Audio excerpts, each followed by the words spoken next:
ब्रह्मा विष्णु महेश अजर अमर नहीं है। इनका भी आविर्भाव अर्थात जन्म तथा तिरोभाव अर्थात मृत्यु होती है। प्रमाण के लिए देखिए देवी भागवत महापुराण।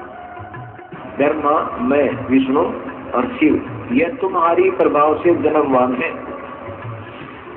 हम तो जन्मवान है, हमारा तो जन्म होता है और मरते हैं, नित्य नहीं है, हम अविनाशी नहीं है।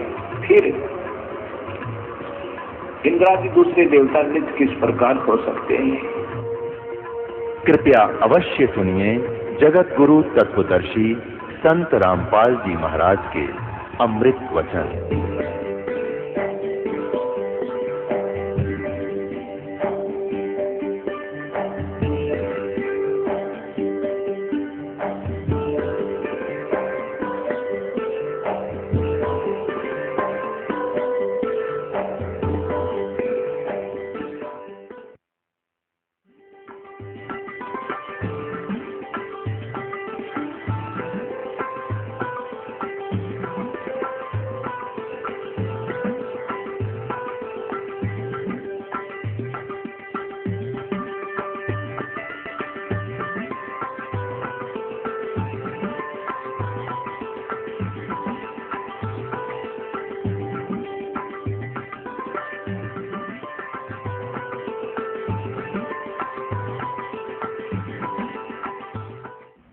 फाल्गुन उत्तरते की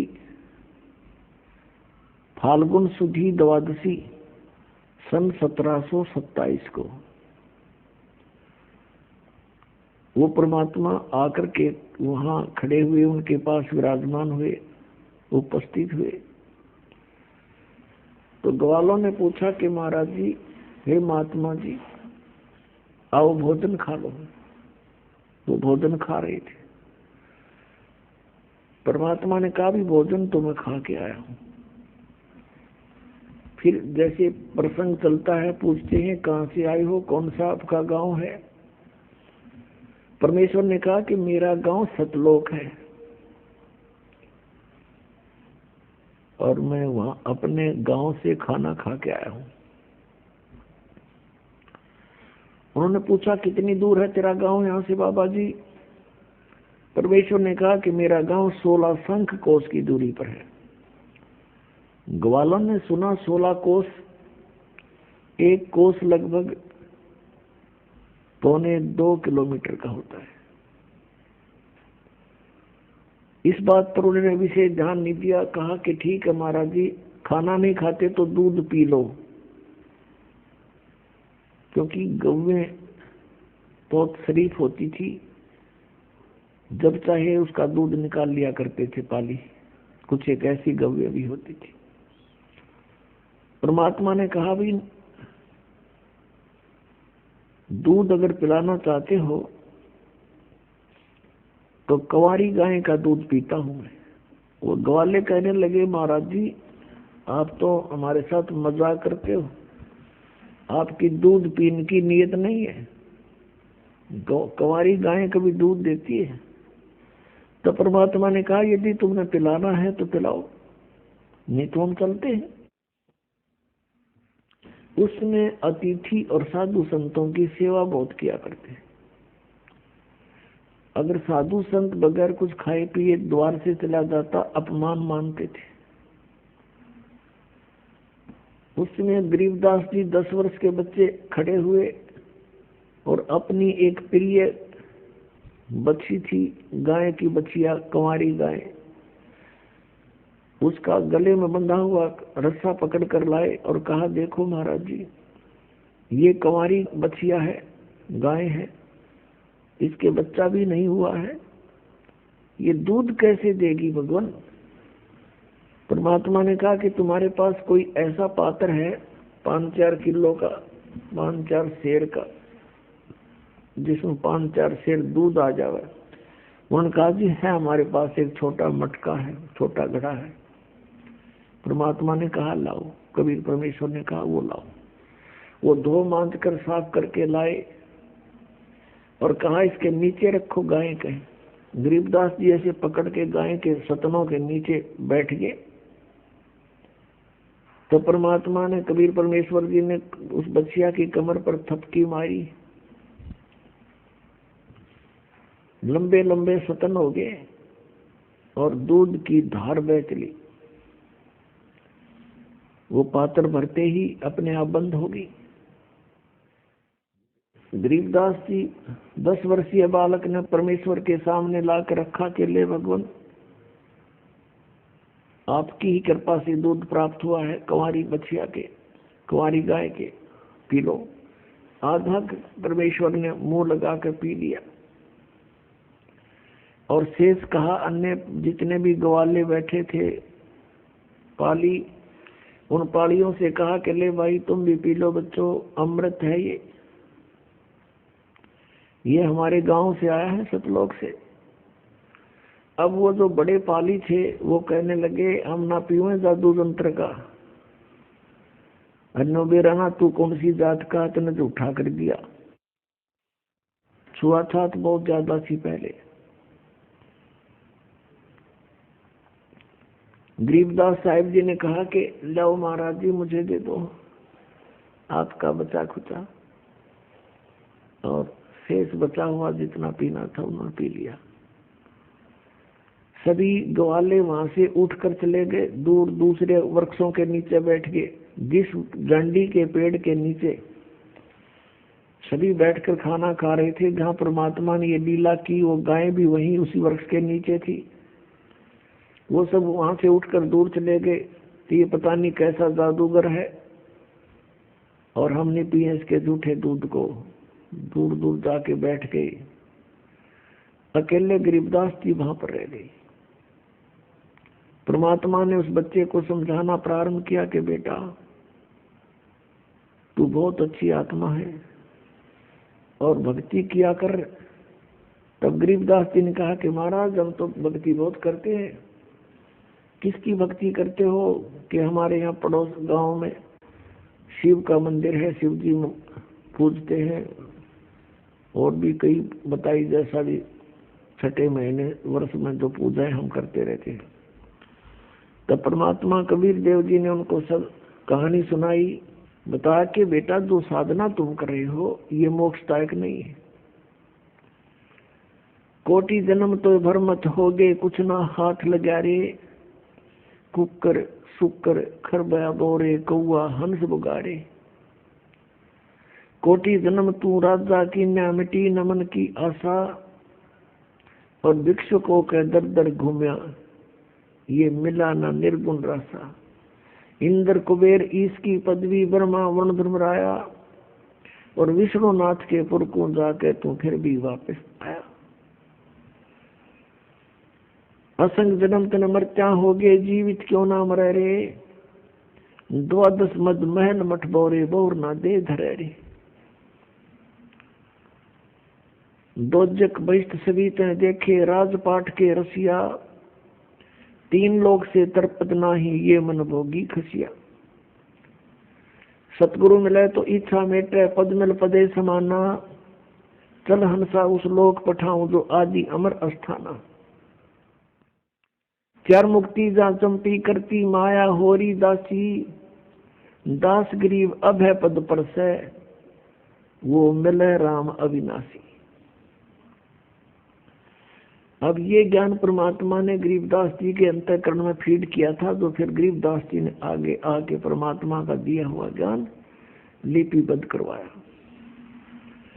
इसमें परमात्मा ने समझाया कि बेटा जो साधनाएं, जिन भगवानों को तुम परमात्मा माने हुए हो, इनकी भक्ति करने से मोक्ष नहीं होता, जन्म और मृत्यु का रोग समाप्त नहीं होता। कठिन कठिन साधनाएं करके साधक बड़ी बड़ी यानी देव पद को प्राप्त कर लेते हैं, और फिर अपना पुण्य अक्षीण होने पर फिर दोबारा जन्म और मृत्यु में आ जाते हैं। परमात्मा बताते हैं, मन तू चल रे सुख के सागर, जहाँ शब्द सिंधु रत्नागर। अब सुख सागर किसे कहते हैं? शंखों लहर मेर की उपज, कहर नहीं जा कोई। दास गरीब अचल अविनाशी, सुख का सागर सोई। शंखों लहर मेहर की उपज, और कहर नहीं जहाँ कोई। जैसे कभी कभी एकांत स्थान पर बैठे हो, परमात्मा की याद आ रही हो, उस समय अचानक शरीर के अंदर एक ऐसी हिलोर उठती है, कोई भी बुरा नजर नहीं आता, एकदम शांत स्वभाव हो जाता है। शत्रु के प्रति भी शत्रुता नहीं आती, किसी ने कितना ही दुख दे रखा उसके प्रति भी कोई ग्लानि नहीं रहती। वो लहर थोड़ी सी देर की होती है, उसके चले जाने के बाद कितनी कोशिश कर ले वो भाव नहीं बनता प्राणी का। और उसके बाद फिर वही वो ऐसे है, वो ऐसे है, ऐसे करना है, कोई टेंशन की याद आ जाती है, बहुत सी ऐसी समस्याएं फिर घेर लेती है। तो परमात्मा याद दिलाते हैं कि उस सतलोक के अंदर ऐसी हिलोर शंखों वहां इतना सुख रहता है सदा। शंखों लहर मेहर की उपजे और कहर नहीं जा कोई, दास गरीब अचल अविनाशी, सुख का सागर सोई। अचल अमर, जैसे जिसको शाश्वत स्थान कहते हैं, वो सतलोक है, सनातन परम धाम, कभी नाश न होने वाला अमर लोक। और वहां अमर पुरुष, सत्य पुरुष, वो परमात्मा है। तो कबीर परमेश्वर जी समझा रहे हैं कि कोटि जन्म तो बरमत होगे, कुछ ना हाथ लगा रे। पुण्यात्माओं, जैसे आदरणीय नानक साहिब जी जो सिख धर्म के प्रवर्तक हैं, ये आत्मा सतयुग के अंदर वो अम्बरीश राजा थे। राजा अम्बरीश बड़े भक्त थे, सत्य साधक थे विष्णु जी के। और दुर्वासा जी एक बहुत बड़े सिद्ध पुरुष थे। दुर्वासा के सामने सब कांपा करते थे। दुर्वासा जी उनके घर पर चले गए और उनको कुछ आध्यात्मिक मार्ग अपने हिसाब से बताने की चेष्टा की। और राजा अम्बरीश ने उनकी उस समय तो स्वीकृति दे दी, लेकिन बाद में अपनी क्रियाएं वही रखी। दूसरी बार जब दुर्वासा जी आए, उसने देखा कि वही क्रियाएं कर रहा, तो उसको बड़े दुख हुआ कि तूने मेरी आज्ञा का पालन नहीं किया। राजा अम्बरीश को समाप्त करने के लिए, मारने के लिए एक सुदर्शन चक्र छोड़ दिया। और वो इतना तेज जैसे आग का पूरा गोला हो, और अम्बरीश की तरफ फेंक दिया। सामने बैठे थे अम्बरीश के चरण छूकर वो सुदर्शन चक्र वापस दुर्वासा को मारने के लिए चल पड़ा। अब दुर्वासा वहां से भाग लिया अपनी जीवन रक्षा के लिए। भगवान ब्रह्मा के पास गया, ब्रह्मा ने मना कर दिया कि ऋषि जी यहाँ से जाओ, ये मेरे बस की बात नहीं है, इसे तेरी रक्षा करना। फिर शिव जी के लोक में गया, दौड़ा दौड़ा ऊपर सिद्धि से उड़कर, और पीछे पीछे सुदर्शन चक्र चल रहा है। शिव जी ने भी देखा कि ये तो बहुत खतरनाक शस्त्र है, और ऋषि जी यहाँ से जाइए, यहाँ से जाइए, मैं नहीं इसे तेरी रक्षा कर सकता। विष्णु जी के लोक में गए, और विष्णु जी का पुजारी था अम्बरीश। तो विष्णु जी ने पूछा कि क्या बात करी, क्या गुस्ताखी कर दी ऋषि जी आपने। तब उसने सारी कहानी बताई कि गलती मेरी ही है। तब विष्णु जी ने कहा कि ऋषि जी, ये भक्ति मार्ग है, आप जाओ और राजा अम्बरीश के चरण छुओ, वो अक्षमा करेंगे तो तू अक्षमा होगा, अन्यथा नहीं। अब वहां उसके पैरों तले की जमीन खिसकी। दुर्वासा ऋषि के हाथ जोड़कर कहता, भगवान आपके दरबार में मेरी रक्षा नहीं है, और कहाँ होगी। विष्णु जी कहने लगे, आप जाइए, जो मैंने कहना तो कह दिया। अब दुर्वासा वहां से भाग गया। फिर आकाश में उड़कर पीछे पीछे वो सुदर्शन चक्र अम्बरीश राजा के चरणों में आकर के वो दुर्वासा गिर गया और कहा मेरी रक्षा करो, मुझे बचा दो। तब अम्बरीश राजा ने कहा कि ऋषि जी मैंने कुछ नहीं किया, आपका किया आपको मिला है। और बात सुनो ऋषि जी, ये भक्ति मार्ग है, इसमें किसी के साथ जोर जबरदस्ती नहीं करनी चाहिए। अपना ज्ञान तो कोई मानता ठीक है, नहीं मानता तो नहीं। तब उसने पकड़ के सुदर्शन चक्र को शांत कर दिया अम्बरीश राजा ने और पकड़ा दिया ले तेरा शस्त्र। ज्ञान बची लाखों पाए, 100 शुक्र मनाए हे ऋषि जी। ऋषि ने कहा कि राजन आप तो सचमुच सच्चे भक्त हो, मुझसे गलती हो। अब वो राजा अम्बरीश अगले जन्म में त्रेता युग में जन्मा, तब तक वो स्वर्ग आदि में अपना पुण्य अक्षीण करता रहा। त्रेता युग के अंदर राजा जनक बने वही आत्मा अम्बरीश वाली। ऋषि सुखदेव जैसे महर्षि को कहीं ठिकाना नहीं मिला, राजा जनक से उपदेश लिया तब उसका कल्याण हुआ। इनका कल्याण कितना होता है, स्वर्ग तक पहुंच जाते हैं उन साधनाओं से, बस इसी को ये कल्याण मानते थे। अब दास जो आपको समझाना चाहता है, हम उसी पॉइंट पर आते हैं। अब राजा जनक जब अपना समय पूरा करके जाने लगा, विमान आया विष्णु के लोक तक। विष्णु का पुजारी था, विष्णु जी के लोक से विमान आया, उसमें बैठकर राजा जनक जा रहे हैं। अब इस काल के जाल को समझना है हमने, हम कैसे मार खाते हैं। अब जब इसका विमान जा रहा था तो रास्ते में एक नरक था, उसमें 12 करोड़ आत्माएं अपना पाप कर्म भोग रही थी। हाहाकार मची थी, चिल्ला रहे थे, उनको कूटा जा रहा था, बुरी तरह पीटा जा रहा था और किसी को कहीं यातनाएं, भयंकर यातनाएं दी जा रही थी। तब राजा जनक, क्योंकि साधु संत दयालु होते हैं, उन्होंने कहा अपने विमान चालकों से कि मेरा विमान रोको। विमान रोक दिया और पूछा कि ये रोने की आवाज कहां से आ रही है, पता करो।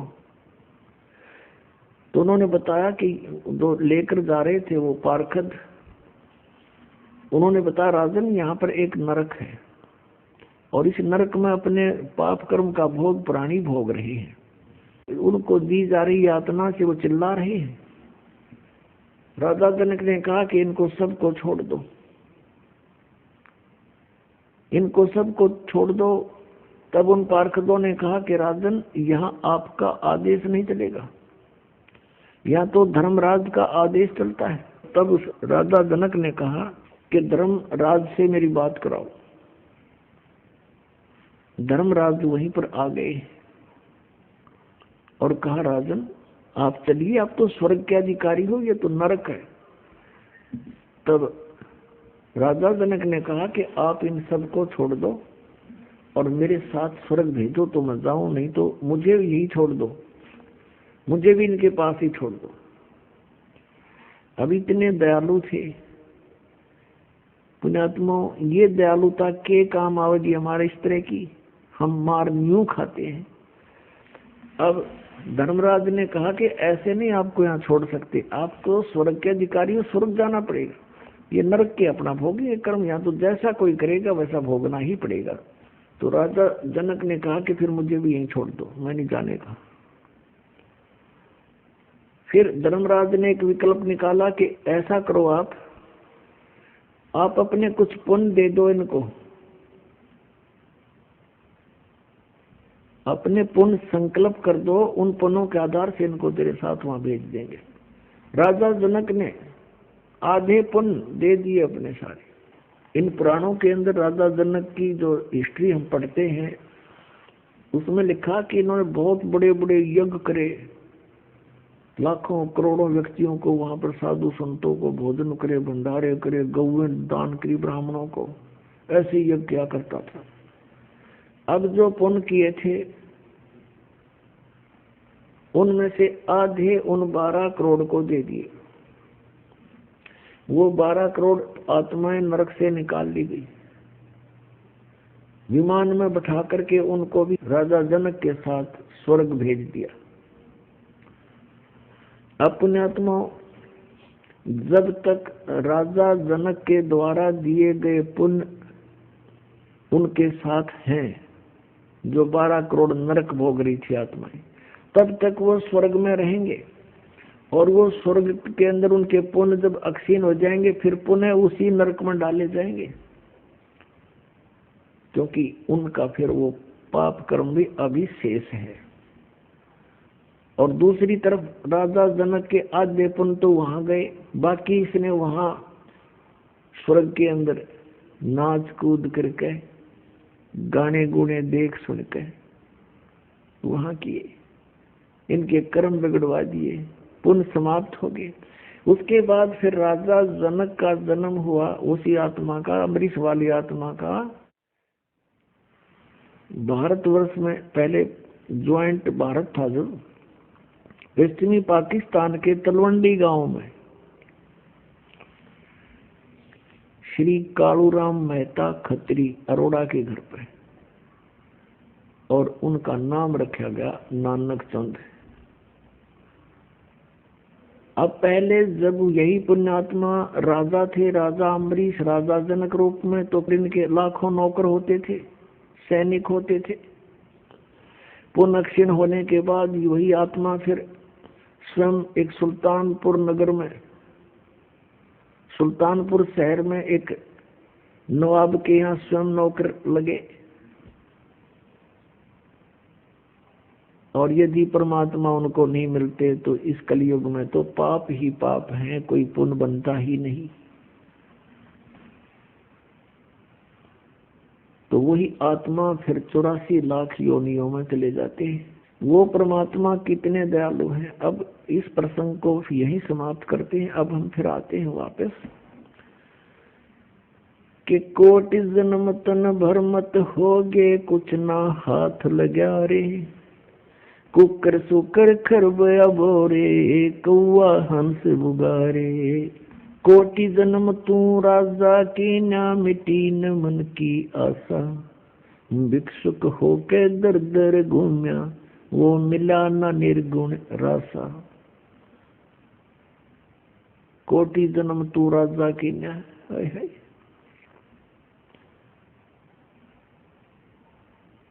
और मिटी न मन की आशा। जैसे पहले जन्म में कोई राजा बनता है तो भी वही इच्छाएं होती हैं, दूसरे जन्म में राजा नहीं बना है तो राजा बनने की चेष्टा प्रयत्न रहता है। फिर क्या बताते हैं कि कुकर सुकर खरबया बोरे, कौआ हंस बुगारे। पुण्यात्मा, कुत्ते गधे सुअर की योनियां हम भोगे हैं, और हम स्वर्ग में देवता भी बने हैं, हम राजा भी बने हैं।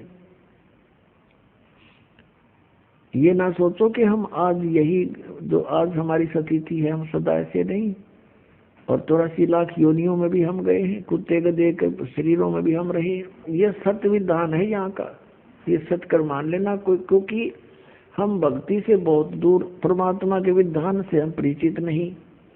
और जिन ऋषि महर्षियों को हम परमात्मा प्राप्त मानते थे उनके पास खख नहीं था, वो कुछ नहीं जानते थे भगवान के विषय में। जिस कारण से आज हम परमात्मा के उस नियम से बहुत अपरिचित हो गए। हमें अब मनुष्य जीवन में जो सुविधाएं हैं इनको पाकर हम ये सोच बैठे हैं कि हम ऐसे ही मौज रहेगी, इसको मौज मान रहे हम। जो थोड़ा सा राहत हमें अन्य प्राणियों से ठीक सी महसूस हो रही है, लेकिन हम अन्य योनियों में भी बहुत कष्ट उठा चुके हैं। तो क्या बताते हैं, कुकर सुकर खरबया बोरे, कौआ हंस बगारे। कोटि जन्म तन भर मत होगे, कुछ नहीं हाथ लगा रे। आप यहाँ देखते हो बहुत से उदाहरण ऐसे, जैसे एक पोलैंड देश का एक कैबिनेट यानी पूरा मंत्रिमंडल एक ही जहाज में कहीं जा रहे थे सारे, किसी का शोक व्यक्त करने, और वो जहाज क्रश हो गया, दुर्घटनाग्रस्त हो गया। उसमें 97 बताओ 97 सदस्य थे, सारे मंत्री, फिर एमपी और प्रधानमंत्री उनका, वो सारे के सारे उसी में मृत्यु को प्राप्त हो गए। गए थे दूसरे का शोक व्यक्त करने, आप ही बीच में रह गए। अब उसको क्या हाथ लगा, प्रधानमंत्री बना हुआ था। और भी यहाँ बहुत से प्रमाण हैं, जैसे मुख्यमंत्री आंध्र प्रदेश के थे, हेलीकॉप्टर से यात्रा कर रहे थे, दुर्घटनाग्रस्त हो गया। तीसरे दिन तो उसका शव मिला था, कोई फर्स्ट एड करने नहीं पाया उसको। ऐसे ही अरुणाचल प्रदेश का एक मुख्यमंत्री, 7 दिन में लाश मिली थी उसकी, ऐसे ही हेलीकॉप्टर से उसके गिर जाने से जंगल में पहाड़ों पर मृत्यु को प्राप्त हुआ था। और उन व्यक्तियों की कितनी आशाएं थी, पता नहीं कहां कहां के प्रोग्राम मीटिंग रखी हुई थी, अब कहां गई वो। ऐसे ही बहुत सी बातें हमें याद हैं। और प्रतिदिन ये तो बड़े बड़े व्यक्तियों की, जो जिनको हम बड़े मानते हैं, उनकी घटनाएं सुना रहे हैं आपको, और जनसाधारण को आप देखते ही हो। तो कोटि जन्म तन भर मत होगे, कुछ नहीं हाथ लगा रे।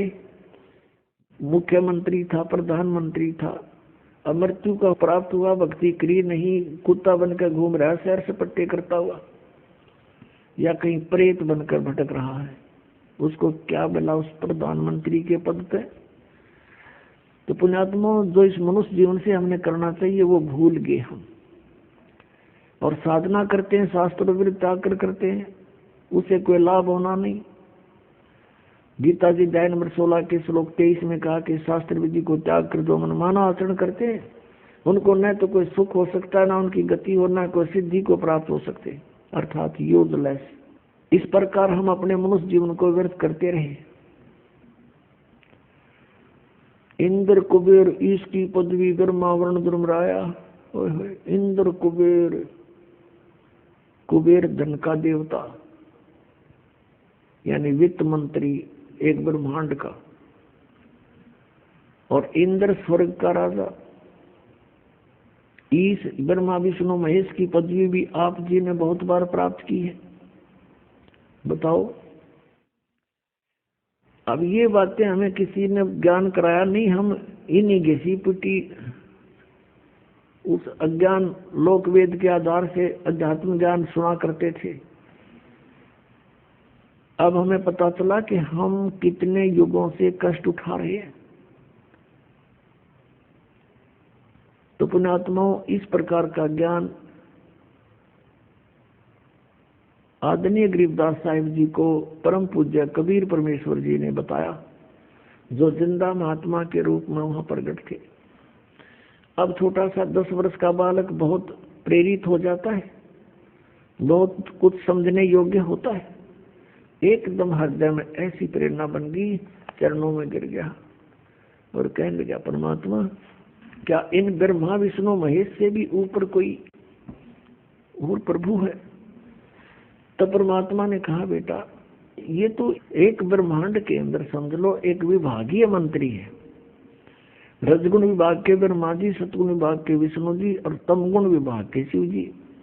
इनके पिता हैं ज्योति निरंजन काल, जिसे सरपुरुष कहते हैं। गीता जी अध्याय नंबर 15 के श्लोक नंबर 16 और 17 में 3 पुरुष बताए, एक सरपुरुष, एक अक्षर पुरुष। सरपुरुष तो ये ब्रह्म है, 21 ब्रह्मांड का स्वामी, जिसको काल भगवान कहते हैं, और अक्षर पुरुष 7 संख ब्रह्मांड का स्वामी, जिसको परब्रह्म भी कहते हैं। ये दोनों प्रभु, पुरुष माने प्रभु, और इनके अंतर्गत जितने प्राणी हैं सब नाशवान है। जीव आत्मा किसी की नहीं मरती, उस कुत्ते को देखी भी नहीं मरती। 15वें अध्याय के 17वें श्लोक में फिर कहा है कि उत्तम पुरुष तू अन्य परमात्मा इति उदाहरते। उत्तम पुरुष यानी श्रेष्ठ परमात्मा तो इन ऊपर वर्णित 16वें श्लोक में कहे दोनों पुरुषों से, सर पुरुष और अक्षर पुरुष से भी कोई और है, अन्य है, और वही परमात्मा कहता है, और वही तीनों लोकों में प्रवेश करके सबका धारण पोषण करता है। वो उल्टे लटके संसार रूपी वृक्ष की मूल है, जड़ है। तो इस प्रकार गरीबदास साहिब जी को परम पूज्य परमेश्वर कबीर जी ने सर्व ब्रह्मांडों की रचना का ज्ञान कराया। बच्चा बड़ा ध्यान से सुन रहा है, और फिर प्रेरणा हुई कि हे परमात्मा, आप तो समर्थ हैं। जब आप एक कुंवारी गाय का दूध निकाल सकते हो मालिक, आप सब कुछ कर सकते हो। छोटे से बालक का हुआ बहुत बड़ी बात खटक गई उसका, और कहा परमात्मा मुझे अपना गांव दिखा दो, आप कहाँ से आए हो, मुझे भी ले चलो एक बार आपके गांव में। और गरीबदास साहिब जी ने पूछा कि प्रभु ये इतना स्वादिष्ट दूध मैंने कभी नहीं पिया, दूध डेली पीता हूँ मैं, लेकिन जो दूध आज इस कुंवारी गाय से मुझे प्राप्त हुआ आपकी कृपा से, ऐसा स्वादिष्ट दूध मुझे कहीं नहीं मिला। तो परमात्मा ने कहा बेटा ये यहाँ के लोगों का दूध नहीं, ये मेरे गांव से दूध आया था, सतलोक से। हे परमात्मा जब वहां का यहाँ कैसे पहुंचा, ये मेरी शक्ति का काम है। तब कहा मुझे भी एक बार आप ले चलो वहां पर। तब परमेश्वर ने उस आत्मा को साथ लिया, ब्रह्मा विष्णु महेश का स्थान दिखाया, उनकी स्थिति से परिचित कराया।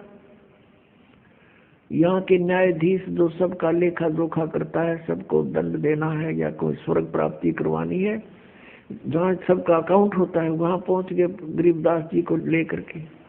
जो ही परमात्मा कबीर देव जी जिंदा महात्मा के रूप में, जिंदा संत कैसे होते मुसलमानों के अंदर होते हैं, ओवरकोट सा पहनते हैं, एक काला सा ओवरकोट पहनते हैं घुटनों से नीचे तक का, और एक कच्छा पहनते हैं घुटनों से ऊपर तक का, और एक काला सा टोप ऐसे लंबे से ढंग से बना करके चद्दर का। वो ऐसी वेशभूषा वाले को जिंदा महात्मा कहते हैं। और परमात्मा जब भी जिस आत्मा को मिले इसी वेश में मिले हैं। जब वहां पहुंचे तो परमात्मा धर्मराज के दरबार में, यहाँ के चीफ जस्टिस के दरबार में पहुंचे 21 ब्रह्मांड के, और जाते ही धर्मराज ने कुर्सी त्याग दी, अपना आसन छोड़ दिया, और उसको परमात्मा का और ही रूप दिखाई दे रहा था, और एकदम खड़े हो गए और कहा आओ महाराज बैठो। तो परमात्मा ने खड़े खड़े जैसे उच्च अधिकारी छोटे कर्मचारी अधिकारी के ऊपर को आदेश देता है, उस समय वो उसको डांट के तरीके से भी बोलता है। ऐसे परमात्मा उस धर्मराज को कह रहे हैं। गरीबदास साहिब ने फिर बाद में बताया कि धर्मराय दरबार में देई कबीर तलाक, मेरे भूले चूके हंस को तू पकड़िए मत कजाक। कजाक जैसे डांट मारते हैं। तो इस प्रकार धर्मराज कर जोड़ कर खड़ा हो गया। बोले पुरुष कबीर से धर्मराज कर जोड़, आपके जीवन पकड़ो ने मन 2 ही लाख करोड़। अब इस तरह अपनी समर्थता से परिचित कराया कि मैं क्या हूं। फिर वहां से निकल कर वहां पहुंचे परमात्मा जहां ये काल बैठा था 21वें ब्रह्मांड के अंदर, और जहां से सतलोक जाने का एक रास्ता है, वहां ये चौकस रहता है कोई प्राणी इधर से निकल ना जावे। और जो ही परमात्मा वहां पहुंचे और परमेश्वर ने गरीबदास जी से कहा कि बेटा देखना ये है वो काल भगवान, वो बैठा काल, और ये कभी किसी के सामने नहीं आता, इसने प्रतिज्ञा कर रखी है। गीता जी अध्याय नंबर 7 के श्लोक 24-25 में ये कहता है, अर्जुन श्री कृष्ण में प्रवेश करके बोल रहा है कि अर्जुन मेरा ये वास्तविक रूप है, विराट रूप। जैसे 11वें अध्याय के 47, 48, 32 और 21 में अर्जुन भी उसको आंखों देख करके विवेचन करता है, बता रहा है, और वो खुद भी कहता है मैं काल हूँ और अब प्रगट हुआ हूँ और ये है असली रूप मेरा, जिसको देखकर अर्जुन जैसे योद्धा भी कांप रहे थे।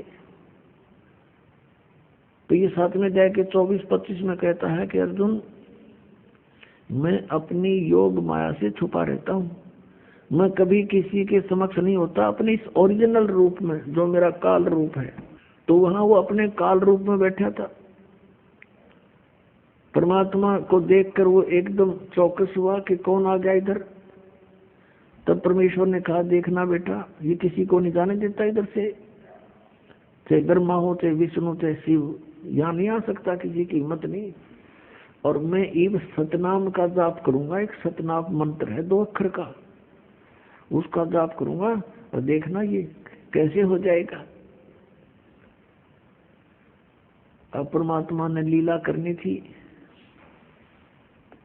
2 अक्षर का नाम वो सतनाम जाप किया और एकदम नीचे को गर्दन कर रही, नहीं तो वैसे आंकड़ा बैठा था, कौन आ गया, एकदम नीची गर्दन होगी, यूं विवश हो गया उस मंत्र के जाप के सामने। और कबीर साहब ने उसके सिर पे पैर रखा और कहा, आजा बेटा, चल ऊपर को। अब क्या बताते हैं कबीर साहब, जैसे फणपति मंत्र सुन रखे फन सकोड़ी, ऐसे बीरा मेरे सतनाम से यू काल लेवे मुंह मोड़े।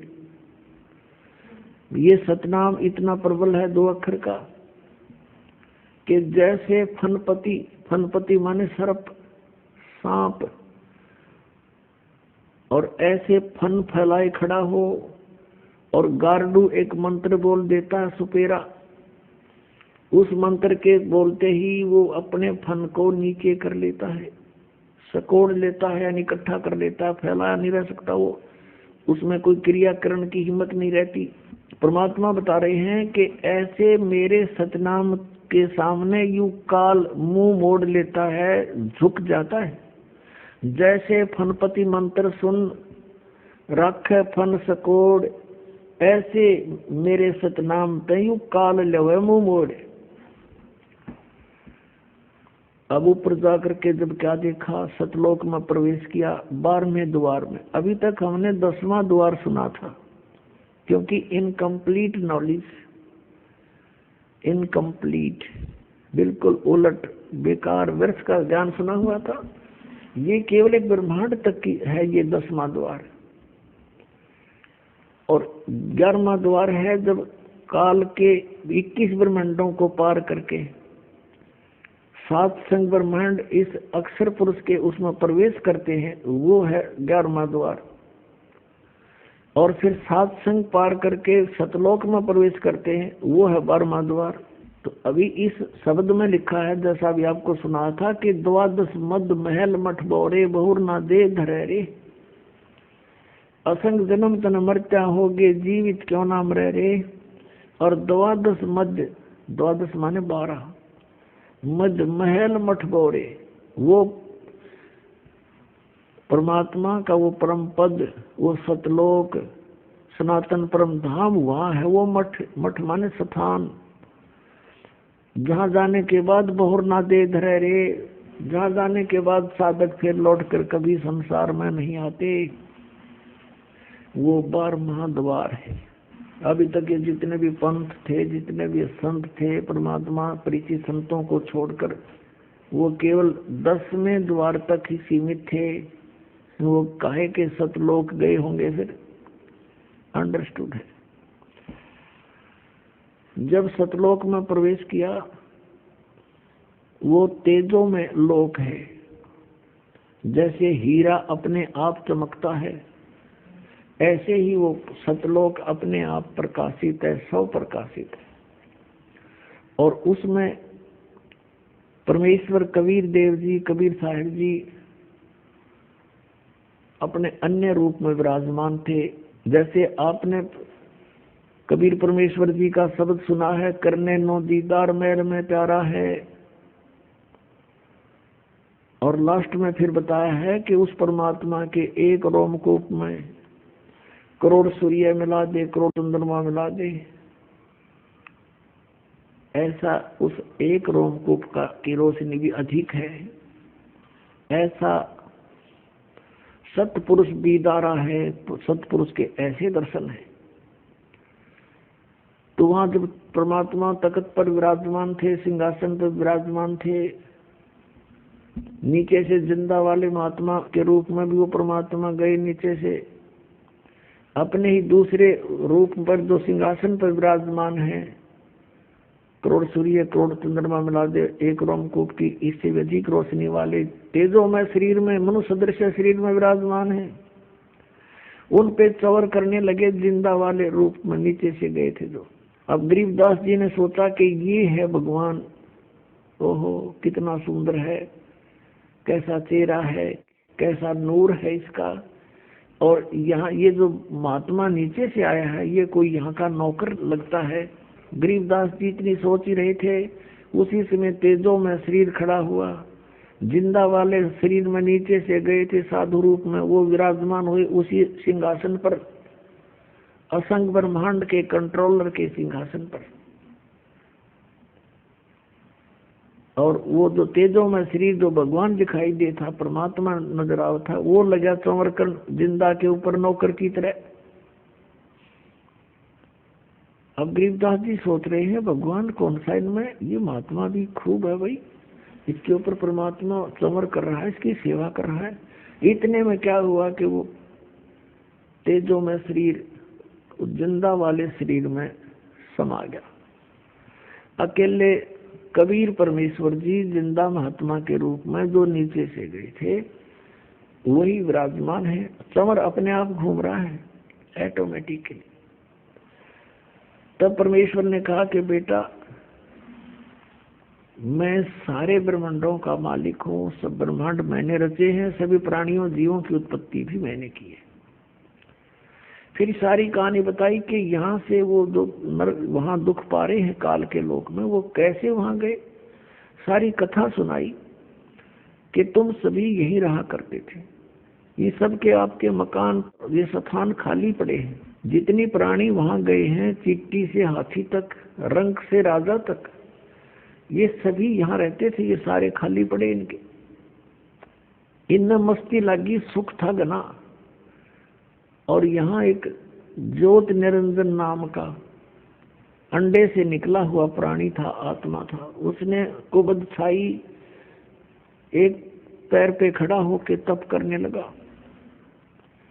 उसके ऊपर ये सब आसक्त हो गए, उसकी उस ड्रामाबाजी को देखकर, उसकी एक्टिंग को देखकर, जो आजकल के लोग में कष्ट पा रहे हैं।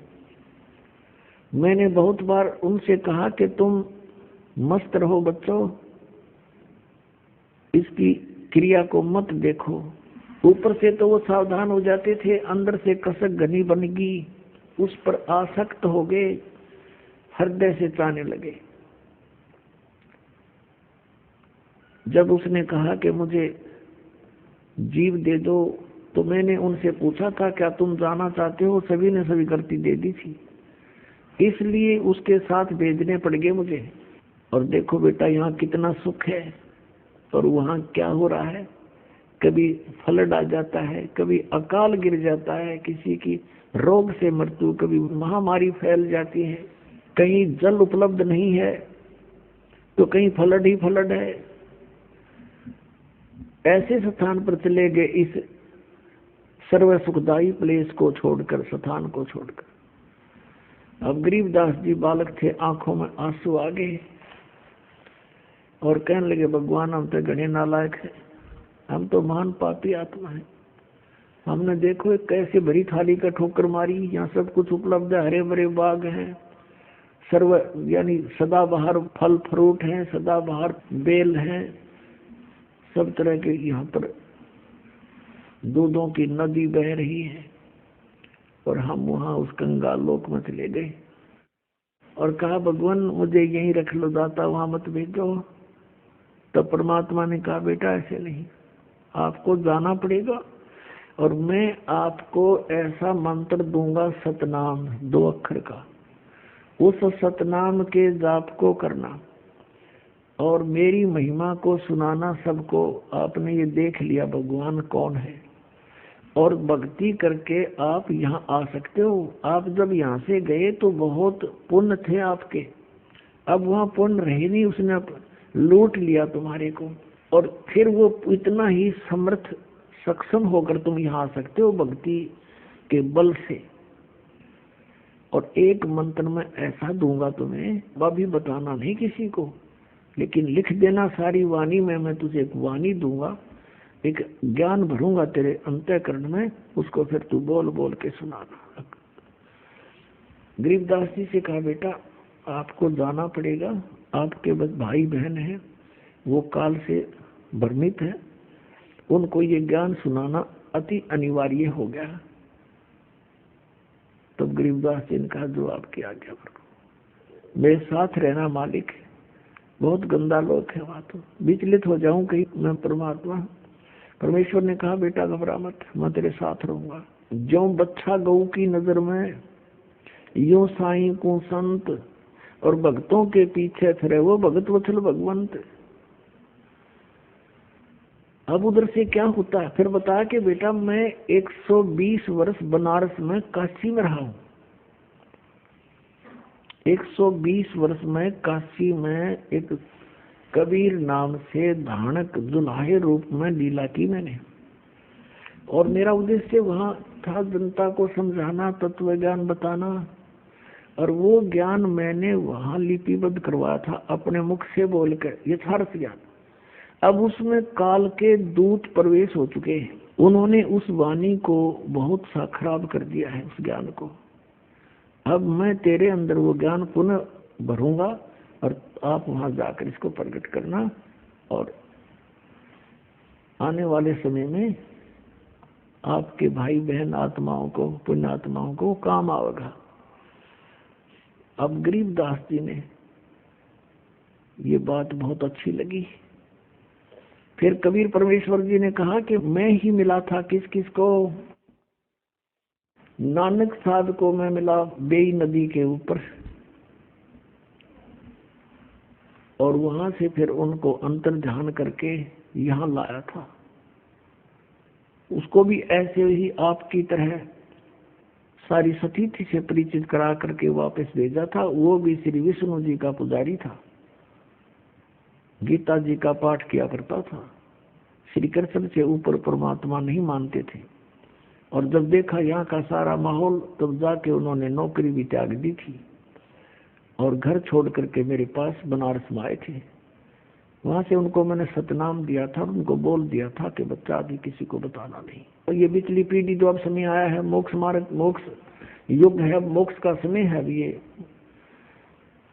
भक्ति युग आ गया युग, और इसको दूसरे शब्दों में निर्वाण युग भी कह सकते हैं। मोक्ष युग, मोक्ष का समय है। तब तक इस तत्व ज्ञान को छुपा के रखना है, लेकिन लिख देना, अपनी लिखवा देना, बोल देना अपनी वाणी में, लेकिन किसी को बताना नहीं है सतनाम, नहीं तो बात बिगड़ जाएगी।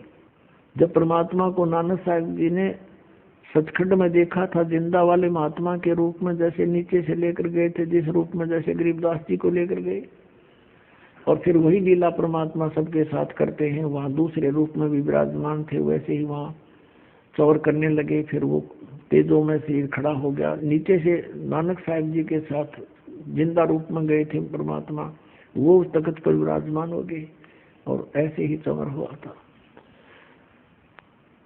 फिर उनको कहा था कि मैं बनारस में, काशी में धानक रूप में रह रहा हूँ। आदरणीय नानक साहब जी, परम पूज्य कबीर परमेश्वर जी समकालीन थे, कम से कम 45 वर्ष वो समकालीन रहे हैं। तो जब वहां जाकर देखा बनारस में, तीसरे दिन वापस आए, सबने नानक साहब जी को नदी में डूबा मान लिया था। अगले दिन, तीसरे दिन जब वहां प्रकट हुए, खुशी की लहर था की, लेकिन नानक जी बदले बदले थे। पहले वाले नानक जी का स्वभाव वो नहीं था। नौकरी त्याग दी, वहां से वापस चल पड़े। कहाँ चले? बनारस में आए, काशी में आए, देखा तो वही परमात्मा जो असंख्य ब्रह्मांड का स्वामी, वहां जुलाहे के रूप में बैठकर कपड़ा बुन रहा है खड्डी में, उसको देखकर हैरान रह रहे हैं। कहते हैं फाई सूरत मलुक की वेश, ए ठगवाड़ा ठगी देश, खरासियाना बहुता बार। ये धानक रूप रहा करतार, लोगों देखो ये धानक रूप रहा करतार, ये बैठा परमात्मा, ये मालिक बैठा। अब आसपास के दुल्हा इकट्ठे हो गए। उन्होंने पूछा कहाँ से आए हो भक्त? नानक जी ने बताया कि मैं पंजाब से आया हूँ।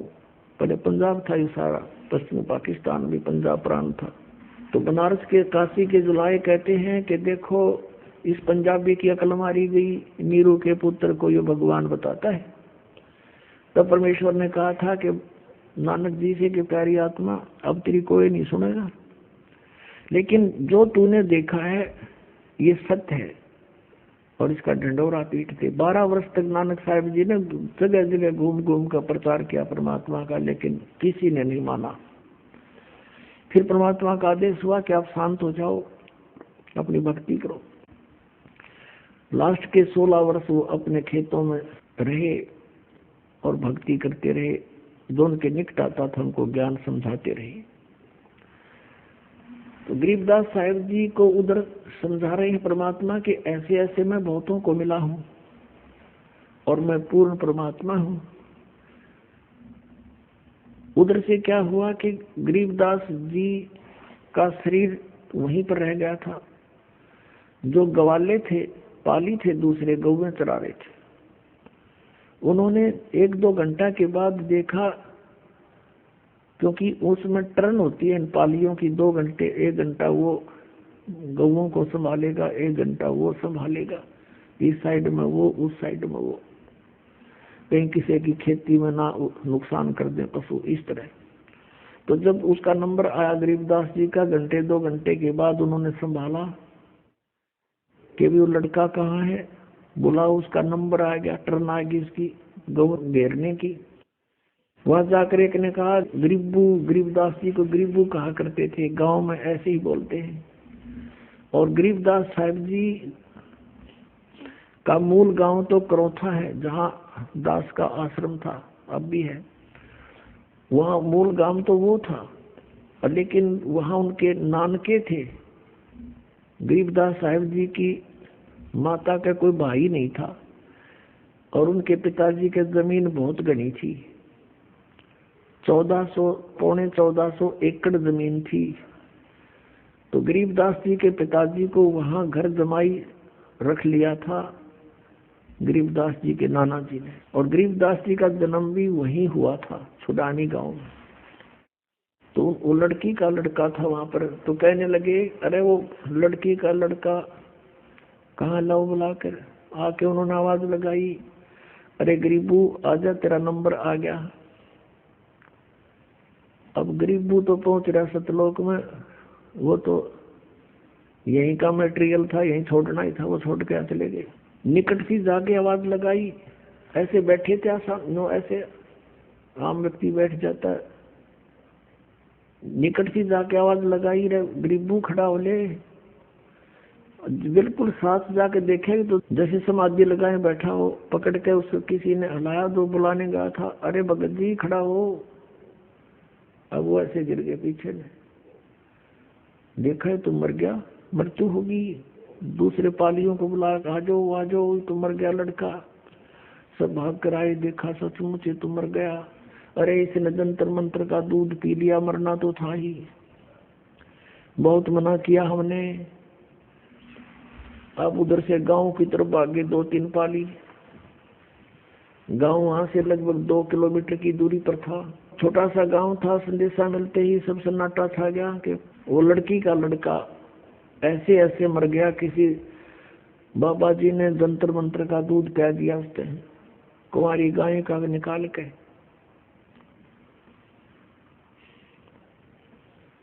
अब माता पिता को जब सुना, इकलौता पुत्र था, वहां के 12 वर्ष के बाद उत्पन्न हुआ था। एकदम दोनों बेहोश हो गए। गांव के लोग उधर दौड़ लिए, जाकर देखा सचमुच लड़का मरा पड़ा है। उठा लाए वहां से, उसको उठा, कहने का भाव है कि शमशान घाट पर चिता पर रख दिया, लकड़ी डाल के जलाना शेष था। उसी समय परमेश्वर ने देखा कि ये तो इसके शरीर का नाश कर देंगे और कहा बेटा जा तू जल्दी कर। उनको सेकंड के अंदर वापस भेज दिया। शरीर में प्रवेश हो गए। प्रवेश होते ही वो एकदम अपने आप जो बंधन बांध रखे थे सब के ऊपर टूट गए। ऐसी हलचल हुई, एकदम उठ गए, उठ के नीचे उतर के खड़े हो गए बच्चे। सबने खुशी मनाई, लड़का जीवित हो गया, लड़का जीवित हो गया। लेकिन लड़का जीवित तो हो गया, लेकिन वो बोल कुछ और रहा था। पहले वाली वाणी नहीं बोल रहा था, भाषा नहीं थी। वो अमृत ज्ञान जो परमात्मा ने उनके अंतःकरण में फीड किया था और आंखों देखा, जो उन्होंने सब कुछ देखा था, अब वो बोल रहा था। झूठे सुख को सुख कहे ये मान रहा मन मोदे, ये सकल चबीना काल का कुछ मुख में कुछ गोदे। अब सब उससे पूछ रहे हैं बेटा क्या हो गया था, वो बता ही नहीं रहे कौन था वो बाबा जी तेरे को जंतर मंत्र का दूध पिला दिया। वो कहा करते थे अनंत कोट ब्रह्मांड का एक रति नहीं भारे, सतगुरु पुरुष कबीर हैं ये कुल के सिरजनहारे। वो तो वाणी बोलने लग जाते, उनके प्रश्न का उत्तर वह देते नहीं थे। तो गांव वालों ने सोचा भी लड़का जीवित तो हो गया पर यू मेंटल हो गया, पागल हो गया। उनको बावड़ा कहने लगे गांव वाले, बावड़िया, बावड़िया कहा करें गांव में, पागल हो गया पागल। ऐसे 3 वर्ष बीत गए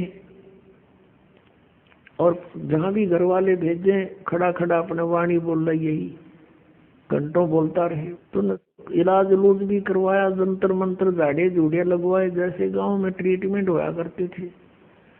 कोई वैद्य से दिखाया, सब कुछ कर दिया, लेकिन ऑल इन वेन, सब विफल हुए। तो सोचा कोई बात नहीं, या लड़की इस जैसा भी लड़का है इसको देखकर जीवित रहेगी, नहीं तो मर जाती है। अपना टाइम पास कर लेगी इस बावड़िए के साथ, ये सोचकर संतुष्टि कर ली उसके नाना जी ने और आसपास के सभी अन्य व्यक्तियों ने। अब 3 वर्ष के बाद एक दादू पंथ का एक साधु बना हुआ था, बनिया सेठ वैश्य, और वो 60-65 वर्ष की आयु का हो चुका था। घर से सन्यास लेकर के, बाल बच्चेदार था वैसे तो, सन्यास लेकर के दादू साहेब को भी परमेश्वर कबीर जी मिले थे। ऐसे जैसे गरीबदास जी को मिले थे, वैसे कहीं गांव से बाहर बनी में खेल रहा था। 7 वर्ष की आयु थी दादू जी की। सतलोक से आए परमात्मा ऐसे जिंदा महात्मा के रूप में उनको भी ज्ञान दिया, उनको उनकी आत्मा को भी सचखंड लेकर गए थे। और 3 दिन और 3 रात बेहोश पड़े रहे थे वो दादू साहब जी, 7 वर्षीय बालक। दादू जी साहब के साथ भी यही प्रक्रिया की थी जैसे गरीबदास जी के साथ हुई। सचखंड में सतलोक में देखा कबीर जी उस जिंदा महात्मा को, अनंत कोट ब्रह्मांड के सिंहासन पर विराजमान, और परमात्मा ने कहा कि मैं कबीर हूँ, काशी में 120 वर्ष तक रहा था, मैं ही कबीर हूँ। ये डिटेल फिर बताएंगे इन अन्य संतों की। अब हम प्रसंग पर उसी पर आते हैं। अब उस दादू पंथ के अंदर वो विकसित था, उसका नाम गोपाल दास था, जो साधु बना हुआ था बनिया लाला जी वैसे, और बड़ा अच्छा नेक व्यक्ति था। एक दिन वो चुडानी गांव में अपने किसी भगत के यहाँ रुक गया आके। उस भक्त ने कहा कि महाराज, साधु की विद्या को साधु ही ठीक कर सकते हैं। हमारे एक चौधरी का लड़का, यानी हमारे यहाँ लड़की का लड़का समझो, उसको एक संत ने कंवारी गाय का दूध निकाल के पिला दिया। उस दिन से वो मेंटल हो गया, वो तो मर गया था। परमात्मा ने सुन ली बेटी की, वो लड़का जीवित हो गया, और लेकिन पागल हो गया उस दूध को पी के। उसके दिमाग में फर्क हो गया।